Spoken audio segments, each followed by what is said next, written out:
Thank you for joining the RIETI BBL webinar. I'm Mark SABURI, Director of International Coordination at RIETI and advisor to the Minister of METI. I'll be serving as a moderator for this seminar. Today, Mr. Trump announced declared his intention to seek for the White House again in 2024.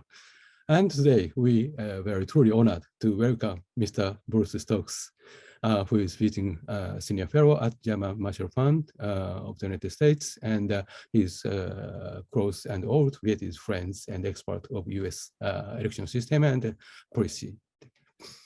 Mr. Stokes will deliver a lecture titled "The 2022 U.S. Congressional Election: the outcome, voters' views, and the implications." We will listen to Mr. Stokes' presentation, and then we will have a Q&A session. Today, we will set aside plenty of time for Q&A session, so we'd love to hear your voices. Now, Mr. Stokes, Bruce, please start your presentation. Thank you so much, and it's a real pleasure and a privilege to be with RIETI again.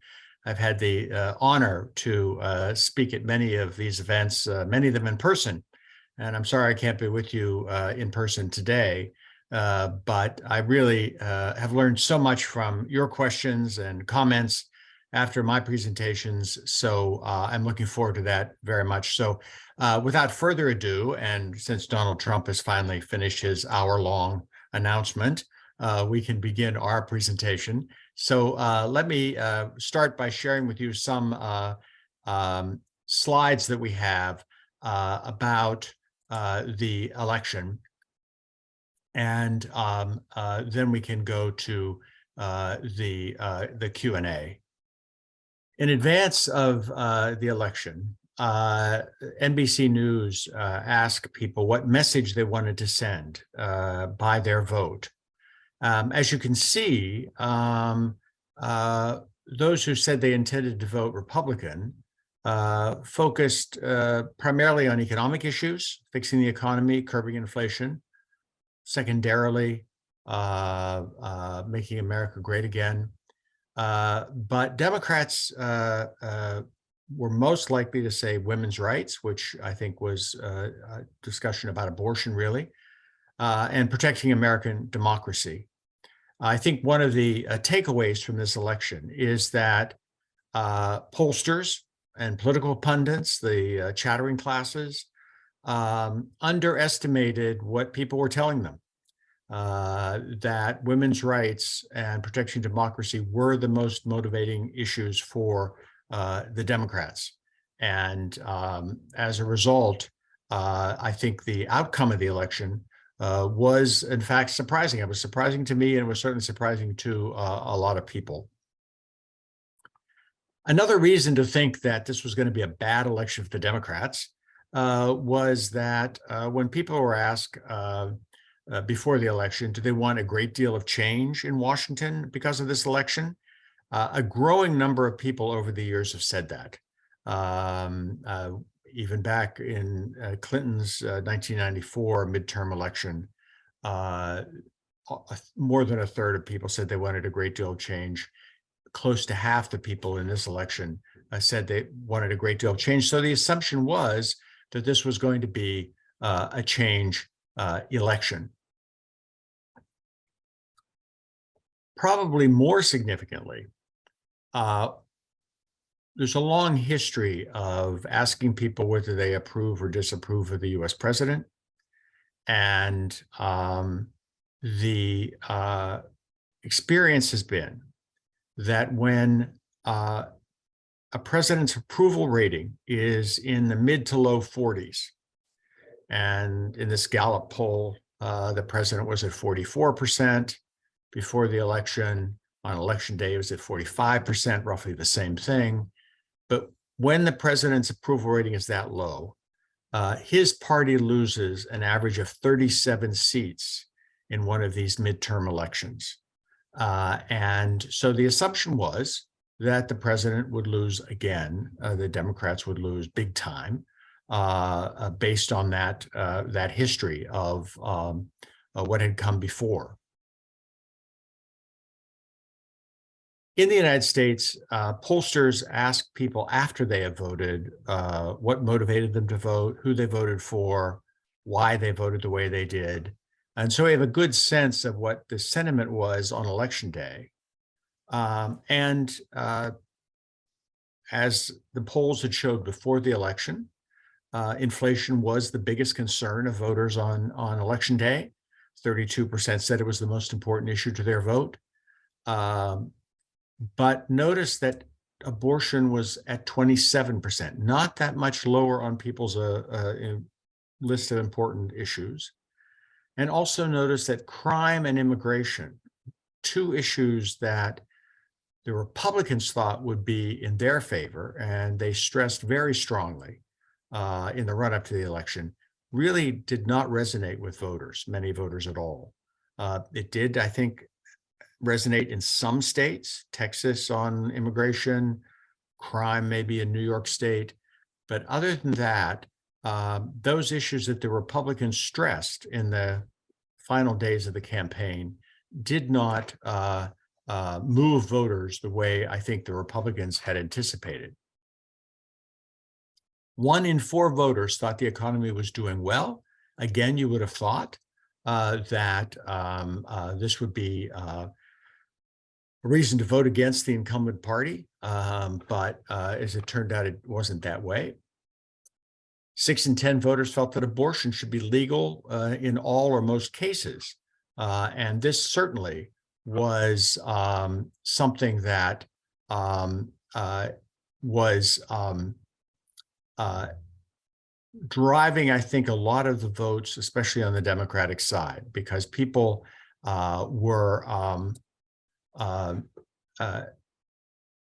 very convinced that the Supreme Court decision in last June, making abortion an issue that would be dealt with only at the state level and not nationally, was something they didn't agree with. And abortion was also a very highly partisan issue. As you can see, Democrats in blue there overwhelmingly believed that abortion should be legal in all or most cases. And Republicans, even more strongly, thought it should be illegal in most or all cases. So it was a truly defining issue. And again, Biden was not that popular on election day. 45% approved of him. But this is probably one of the most important results of these exit polls. People said we actually don't really like Joe Biden that much, but half of them said that their attitude towards Biden was not a factor in the election and how they voted, even though it did lead about a third of the people to oppose Biden, and it was a factor in their vote. We should bear in mind that 28% of people said their opposition to Trump was a reason they voted for the Democrats. So those kind of basically canceled each other out. And I think what's interesting in terms of the role that Biden played in this election outcome is that even people who said they somewhat disapproved of Biden's performance in office, and that was about 10% of the electorate, even those people were more likely to vote Democratic than Republican. Not as overwhelmingly as people who approved of Biden, but even those who somewhat disapproved said, I'm still going to vote for the Democrats. And this was not anticipated by the Republicans or by the pollsters. So I think one of the things we should take away from this, and we can talk about this in greater detail, is that really the big winner in this election was Joe Biden. That the assumption was that he was an unpopular president, he was going to bring his party down in this election, and that there would be calls for him not to run again, that he would be a weakened president, a lame duck president, as we say in English. But in fact, he's come out much stronger from these elections. And I think his strength can be measured by the counterintuitive. He went off this week to Sharm el-Sheikh to the COP27 climate change conference. He then has gone on to the G20 conference in Bali. He's met with the Chinese leader Xi Jinping. Imagine what it would have been like if he had lost big time, his party had lost big time in this election. How weakened he would have been, how weakened America would have been in those situations. But he's come off as very strong. So I would say he is actually the big winner in this election. We do know from the exit polling data who voted for whom. Republicans, white Republicans voted overwhelmingly, white people voted overwhelmingly for the Republicans. Blacks, Latinos, and Asians voted overwhelmingly for Democrats. Of course, there are more white people in America than minorities. And that's one of the reasons why Republicans actually got 5 million more votes than Democrats in this election. But since you vote by district and not nationwide, those extra 5 million votes that they got were concentrated in districts that where they won overwhelmingly. And they are what we call in politics in America wasted votes, because you don't need to win by 30%, you only need to win by 1%. But the Republicans did very well among whites. Democrats did even better among minorities. This is a sign, I think, of the importance of abortion in this election. While white women voted slight majority for the Republicans, Black women and Latino women voted overwhelmingly for the Democrats. And women under 30 voted overwhelmingly for Democrats, which again is, I think, a sign that abortion played an important role in this election. Young people voted overwhelmingly Democratic in key states, key battleground states.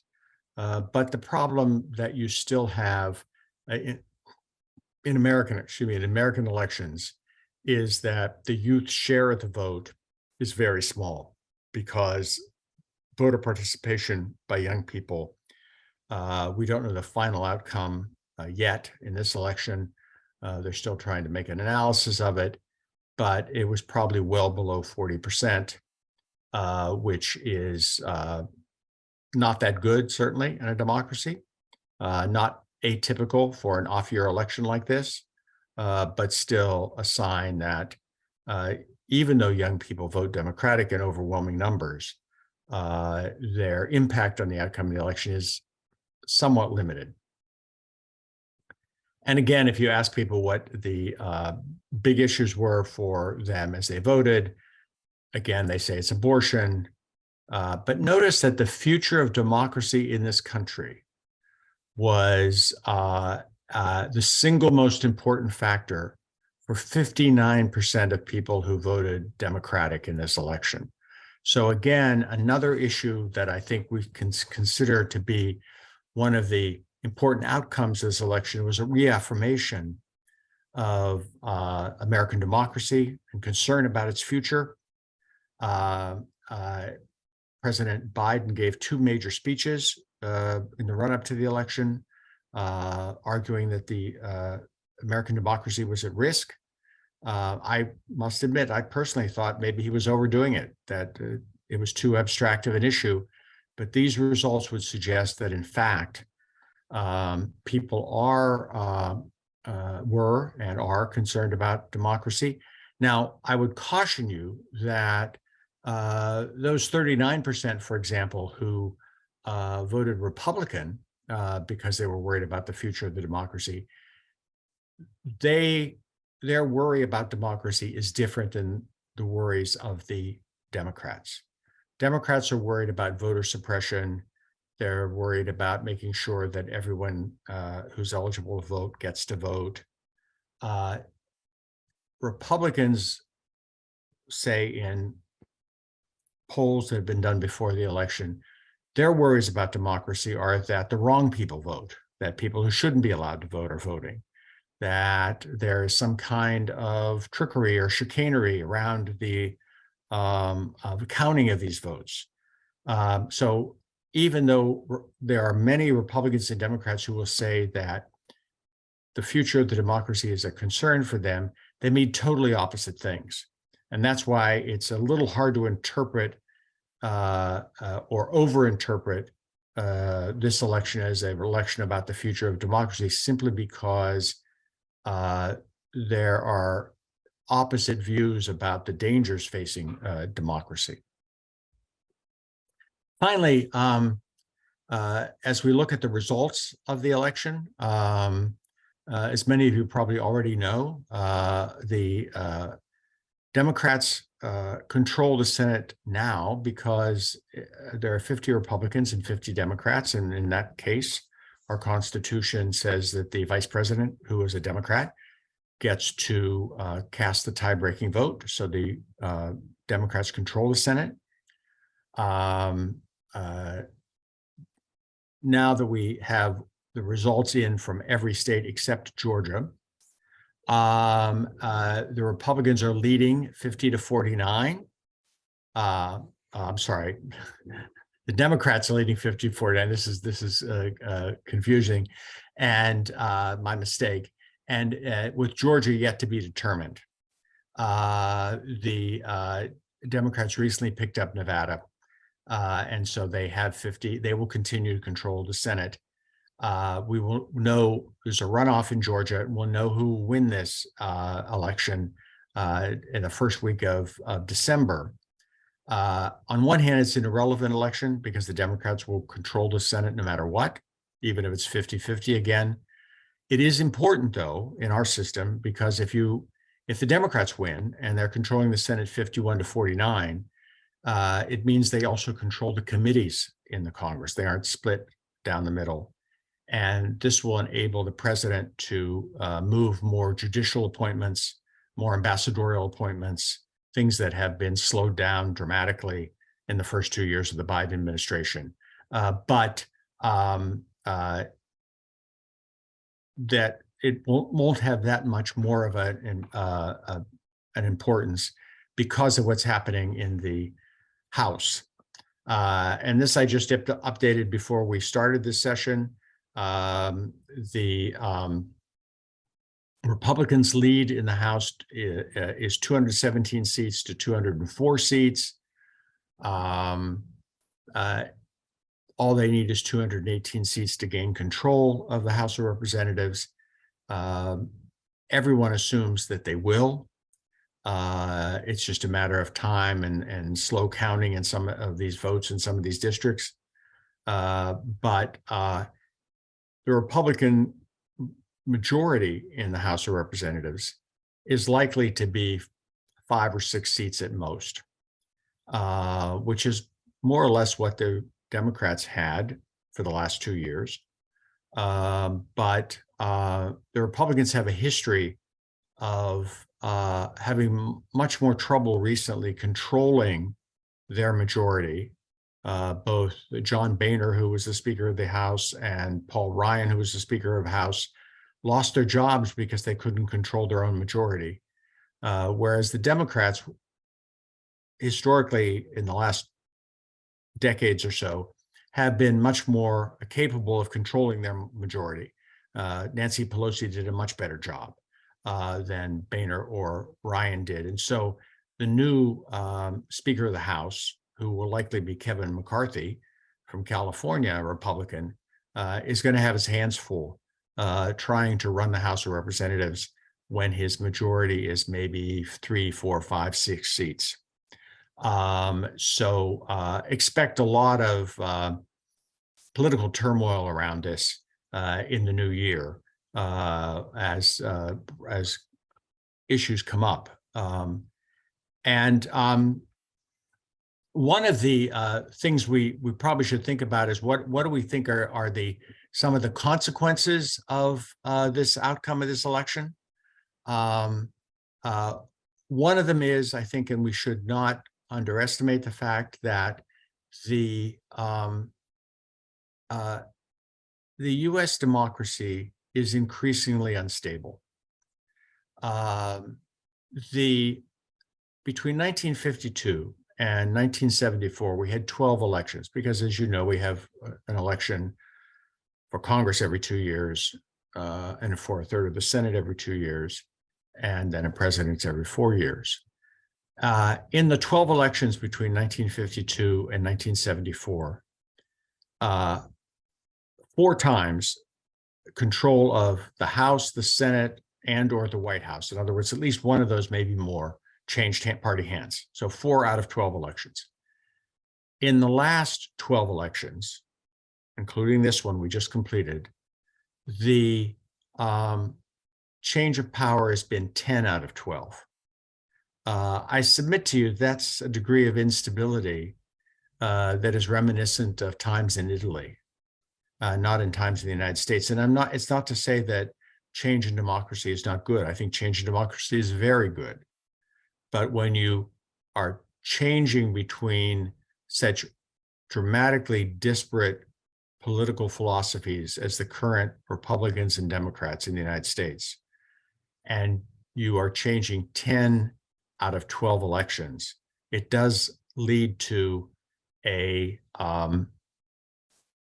yo-yoing, a back and forth, up and down set of policies, which you would be able to speak to this better than I would, I think, has to be unnerving for our allies who come to worry that they can't depend on the United States. A second issue that I think we have to worry about going forward is that with the Republicans controlling the House of Representatives and the Democrats controlling the Senate, very little major legislation will get passed for the next 2 years. The budget will get passed, defense spending will get passed. My guess is some kind of aid for Ukraine will get passed. And something you should be aware of, I think, there may be some tough measures against China that will get passed because Democrats and Republicans are both pretty bellicose about China these days. But we're not going to see much other progress on legislation in the Congress. And as a result, President Biden will have to resort to executive action to get things done. And he already has, in the first 2 years, issued more executive actions than on an annual basis than either Trump or Obama did in their 8 years in office. Obama 8 years and Trump 4 years. And the problem with executive actions is, I think, twofold. One is that it's really not the way to run a democracy. And under the American system, a person's successor can undo those executive actions with a stroke of a pen, which is exactly what Trump did in a number of Obama's executive actions. So again, it raises the question of instability and unreliability of the United States going forward. For example, Biden went to the COP27 and said that he was going to issue new regulations on methane emissions, which are terribly important and needed to control climate change.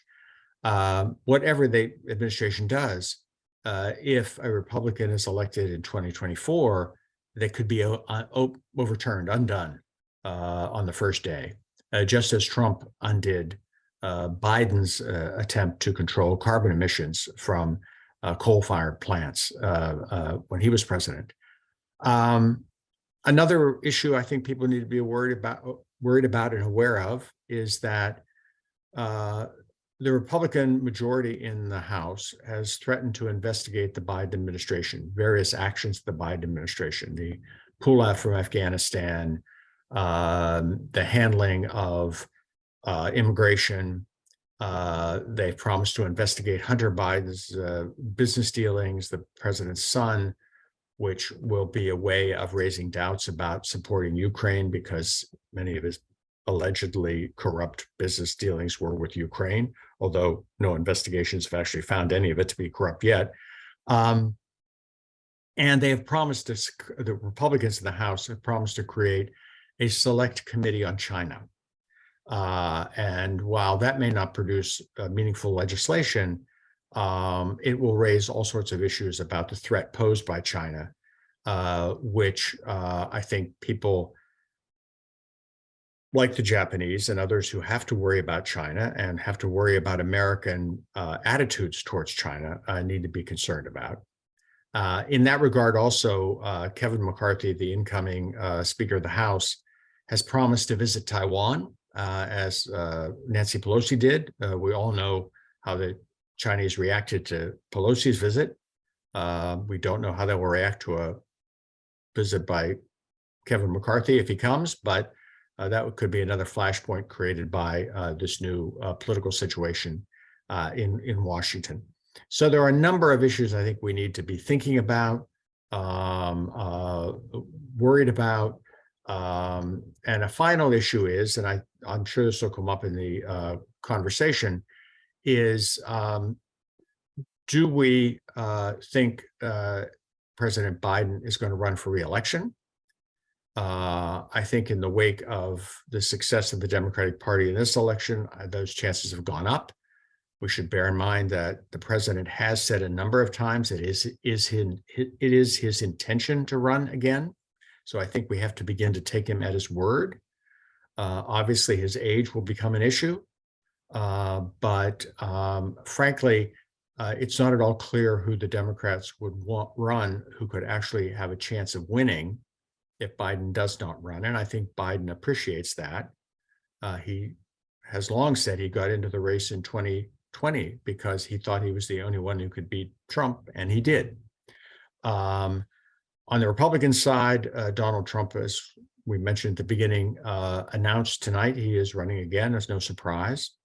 The outcome of the election and the fact that Republicans didn't do as well as expected, I think, has hurt the president a bit.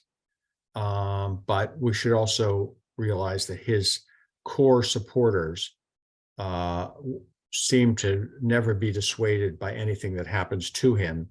And so he has a good maybe 30% or so, 35% of the Republican voter base that will be with him to the end. And while there are other candidates who some polls, a poll that came out today suggested in certain key states, Governor DeSantis of Florida, a Republican who just got reelected, who did very well, would actually beat Trump in some of the primaries in some of these states. That remains to be seen. But he would, I think most people think he would be the strongest candidate to run against Trump, and actually might be a stronger candidate against Joe Biden. But bear in mind that Donald Trump won nomination in 2016 because the Republican primaries are winner-take-all primaries. So you get all of the delegates to the convention if you win a primary. And if there are multiple Republicans running in any given state, all you need to get is about 30 or 35% of the vote to get all of the delegates. And that's exactly how Donald Trump won in 2016, won the nomination in 2016. So I think the Republican Party is going to have to decide if they again have 6 or 7 people running, they probably are enhancing the likelihood Trump will be renominated. If they can all coalesce against some other candidate beside Trump, then conceivably the party will nominate someone else. But that's a long way away, and there's a lot of things that could happen between now and then. But I've talked way too long, and so I'd love to throw this open to conversation and questions from people in the audience. Well, thank you very much, Bruce. It's really impressive, and I learned a lot.